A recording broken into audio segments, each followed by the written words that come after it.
cell phones are on silent and stuff? Yup. Cool. Mine was. Oh, does it?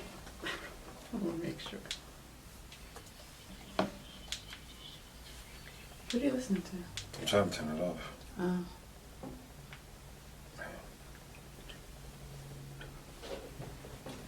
Can you record for one more time? I messed with the Bluetooth and it went off. Cool. There we go. And the lights on. Okay, can you hear me good, or do I need to move closer? Let's see the levels on here.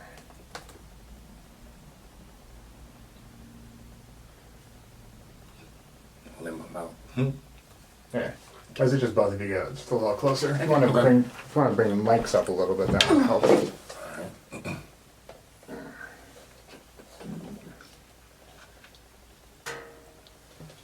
Looks like mine's stuck. I need your Wheaties, baby. I just don't want to break it. I know my strength.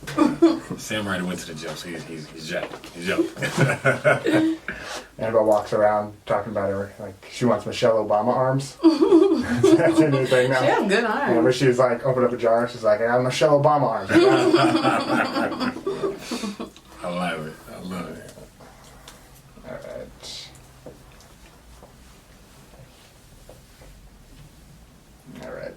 Alright. You guys want to talk a little bit? Let me just make sure everything's good. Hello, hello. So today we're gonna discuss some things that we've learned moving forward. Everything sounds good? Yeah. Cool.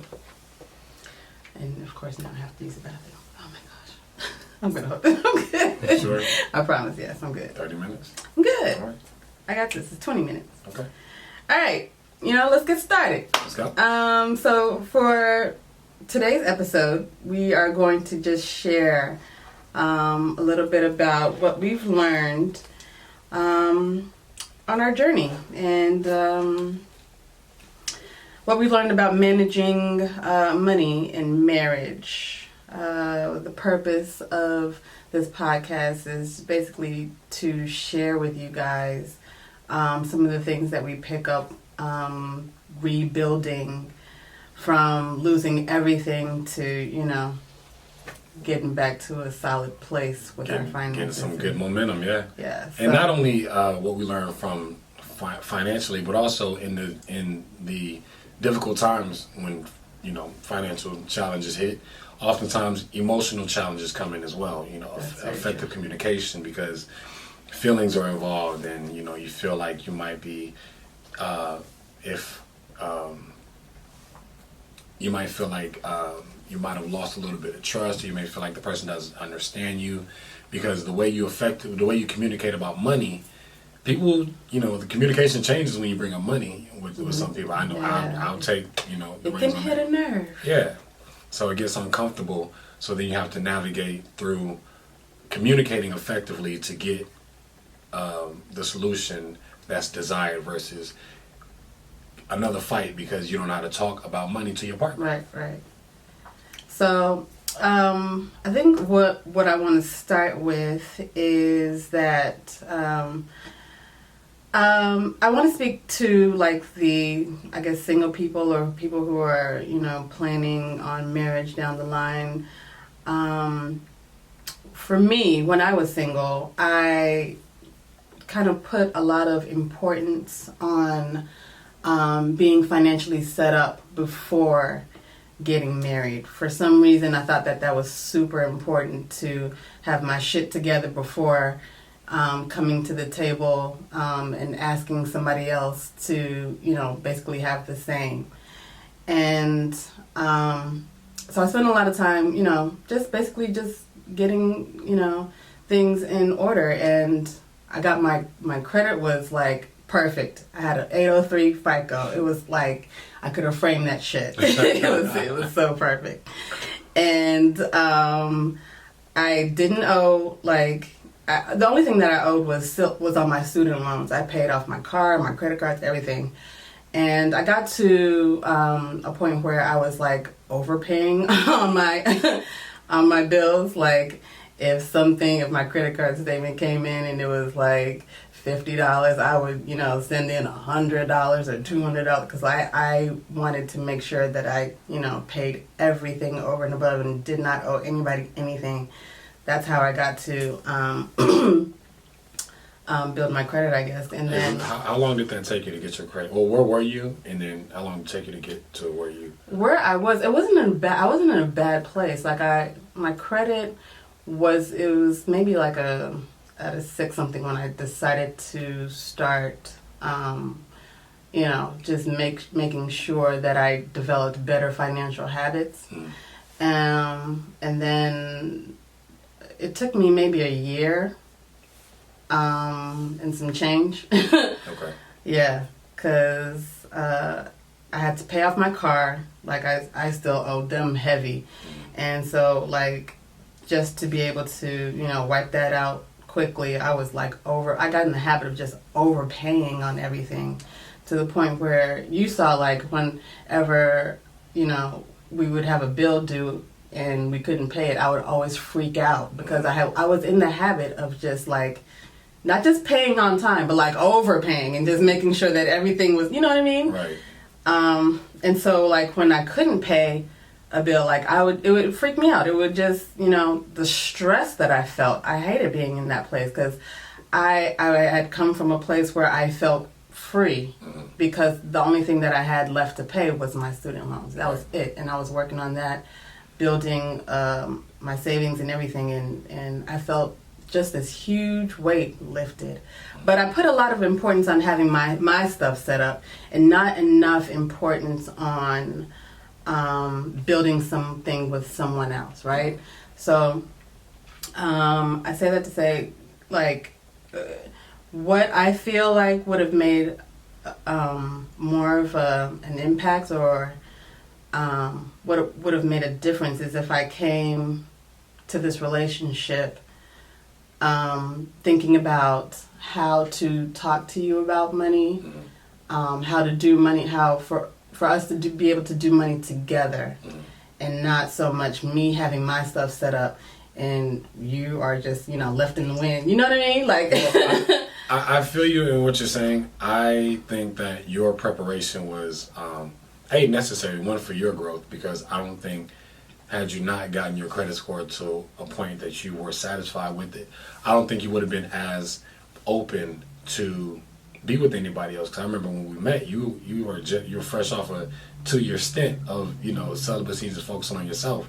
So I don't think if you hadn't reached that pinnacle or accomplished that goal for yourself, I think you still would have been blinded to any opportunity for dating because you were so focused on, okay, I'm going to do this. I have to get my credit score up because I'm trying to prepare for myself to be a match for somebody. Mm-hmm. My situation's a little bit different. When we met, I had been out here for literally a month, and I was still staying with friends.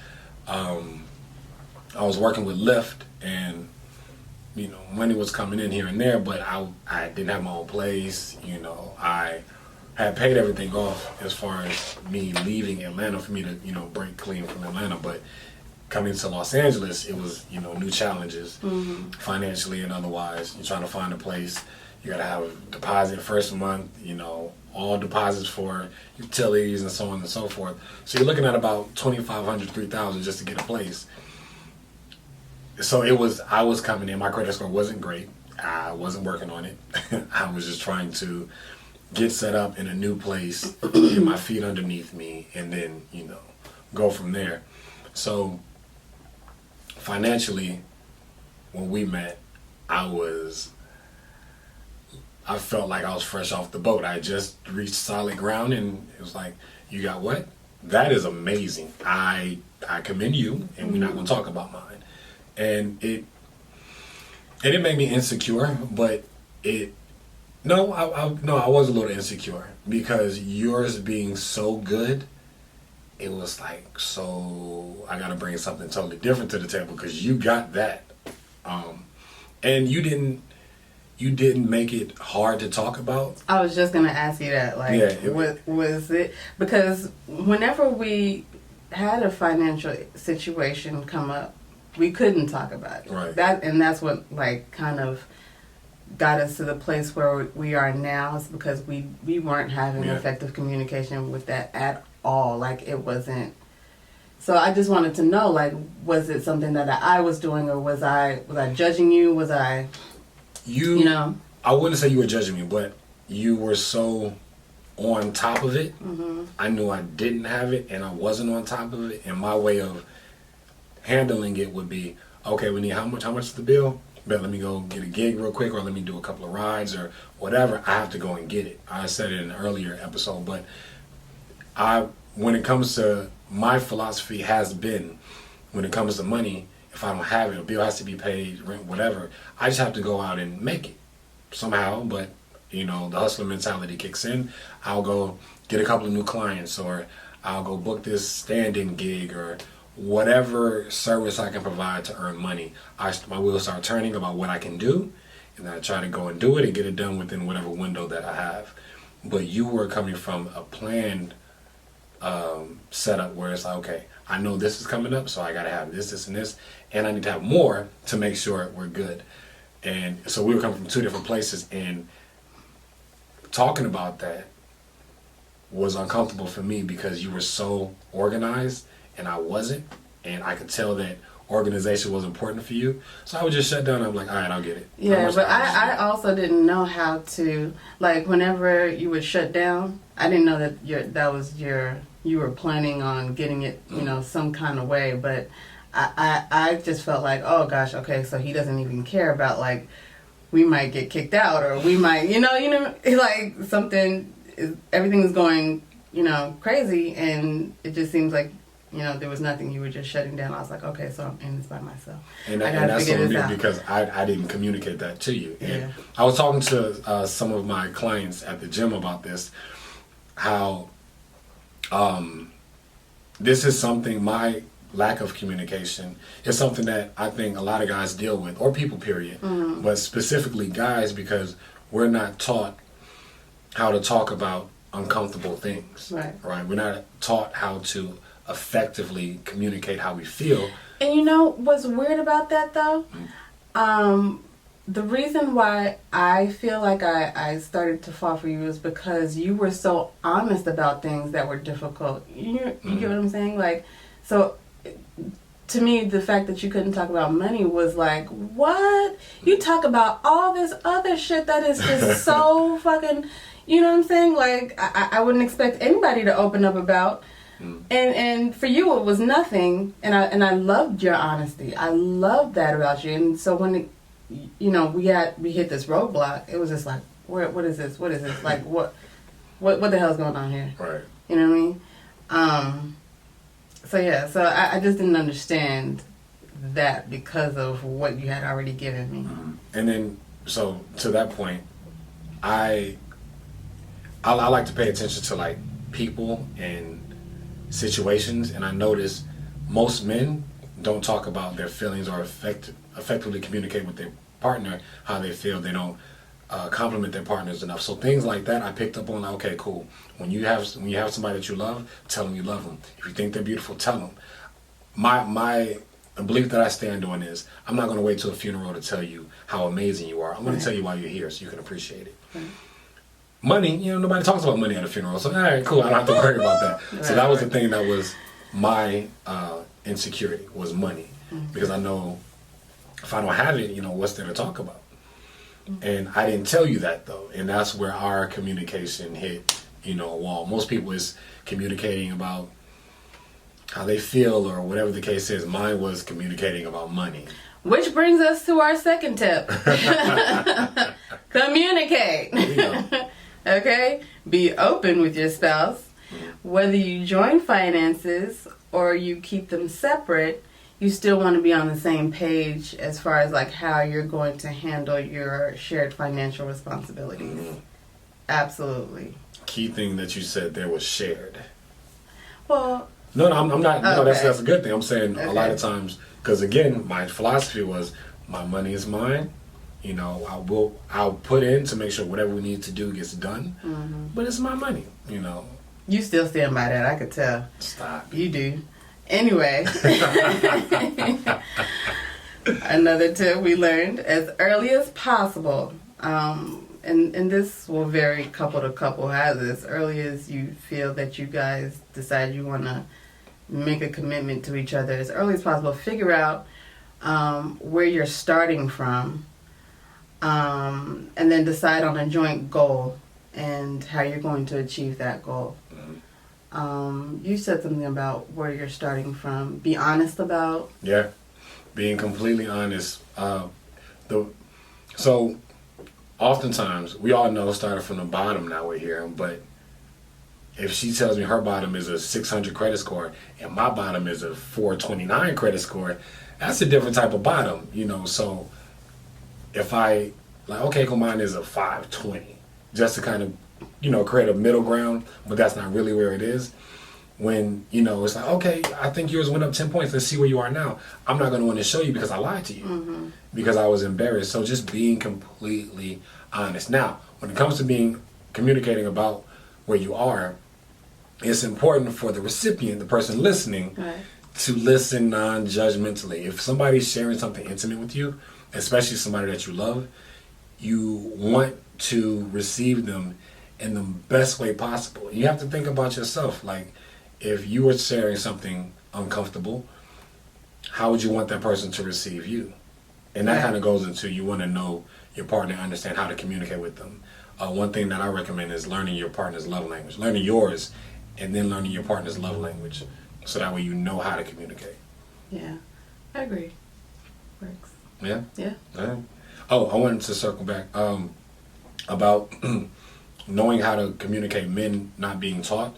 And I'll be brief here, but when we were growing up as kids, boys always taught boys don't cry. Yeah. Suck it up, be a man. You know, a guy starts talking about how he feels, like, no, you sound real emo right now. You sound like a girl. It's like, why can't I have feelings? You know. So all of those macho, stereotypical ideas get planted in our minds, and then we grow up and we repeat that. Like, I'm not telling you how I feel. That's gay. That's where that comes from. People are like, we came up with it. Like, no, we were taught that.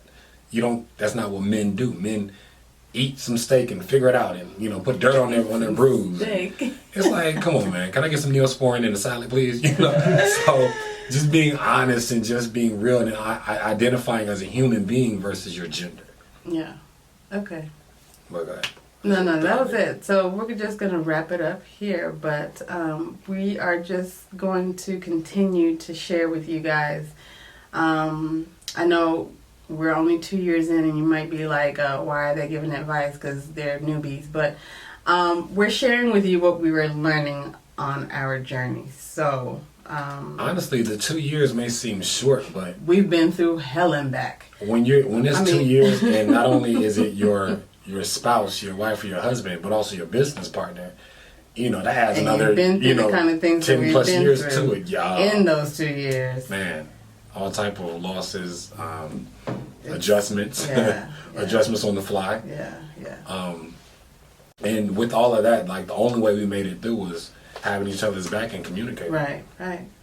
So I will stand on this till the day I die. Communication, and not just talking, but knowing how to talk to, you know, your partner. Yeah.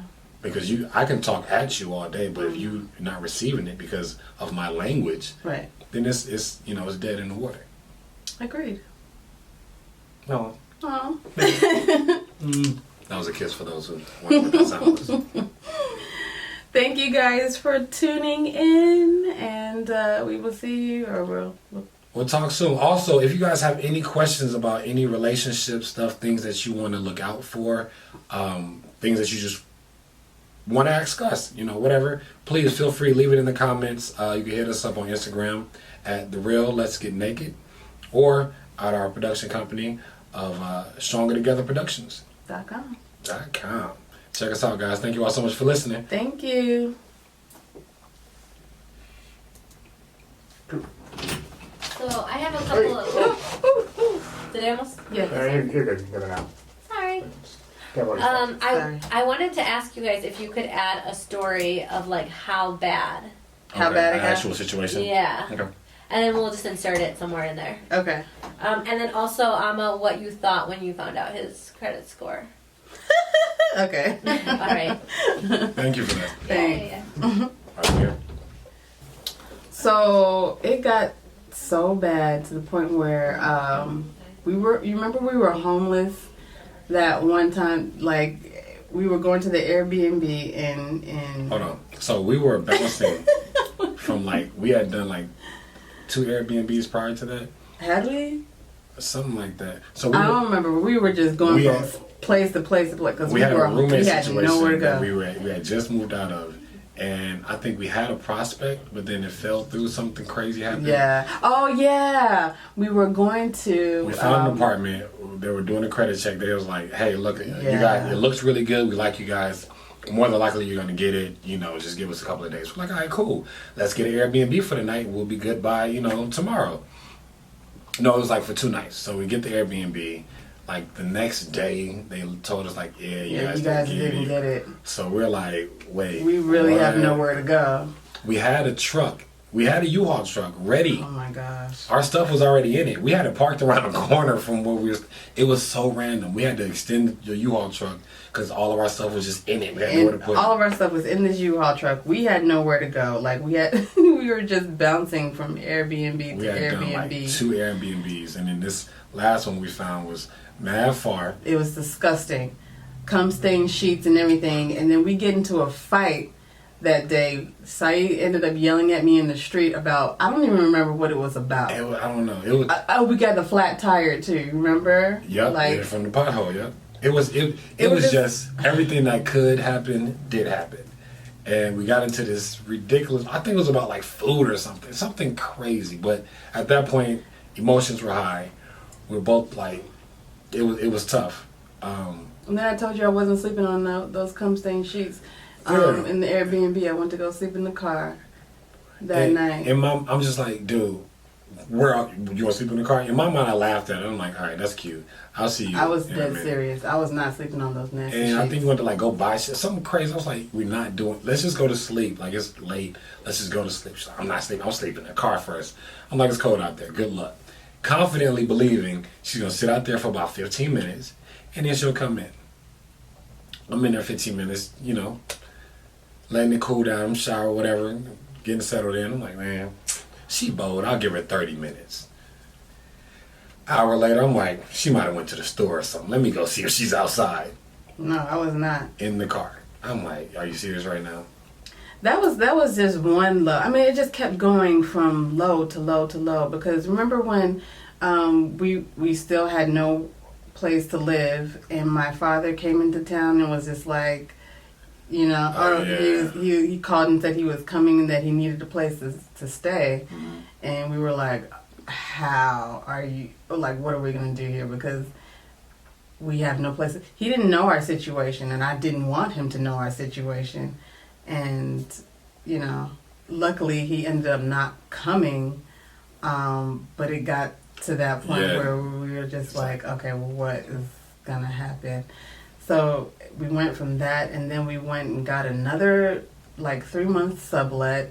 When we got the 3-month sublet in downtown, it was terrible. It was that's when I knew I was... It was awful. It was awful. When the rats come out in the daytime...